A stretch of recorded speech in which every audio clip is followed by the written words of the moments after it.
कहेंगे। सतगुरु की महिमा अनंत, अनंत किया उपकार, और लोचन अनंत उघाड़िया, अनंत दिखावड़ हार।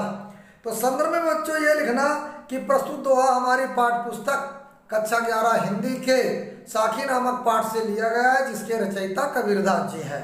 अब यहाँ पर जैसे सतगुरु माने होता है अच्छे गुरु, अनंत माने अनंत, है ना, जिसका अंत ना हो, अपार, है ना, अपार माने अपार, अनंत माने अपार, उपकार माने उपकार, लोचन अनंत माने दिव्य दृष्टि, और उघाड़िया माने खोल दिया, खोल दी, और अनंत माने अनंत ब्रह्म, अनंत प्रभु का विराट स्वरूप, और दिखावड़ हार माने दिखाने वाले।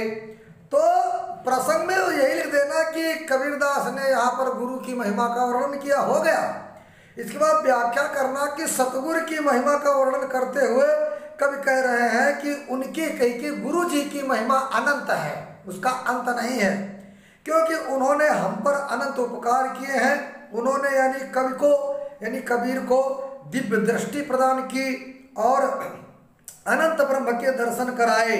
सदगुरु की परम कृपा से ही कवि को परमात्मा की अनंत सत्ता यानी विश्व ब्रह्मांड ब्रह्म का परिचय प्राप्त हुआ एवं वे ईश्वर का साक्षात्कार कर सके। काव्य सौंदर्य में दो पक्ष होते हैं, भाव पक्ष, कला पक्ष। भाव पक्ष में यह लिखना कि साधारणतः मनुष्य की दृष्टि सांसारिक होती है, वो संसार का आदमी सांसारिक दृष्टि होगी, लेकिन ब्रह्म को जानने के लिए एवं उनका साक्षात्कार इंटरव्यू यानी उनके दर्शन, ब्रह्म को, ईश्वर को, परमात्मा को दर्शन पाने के लिए दिव्य दृष्टि की जरूरत होती है, जिसे सदगुरु की कृपा से ही पाया जा सकता है। और यहाँ पर नंबर 2 में लिखो, गुरु के द्वारा दिए गए ज्ञानोपदेश से ही परमात्मा के दर्शन होते हैं। बच्चों रस यहाँ शांत है।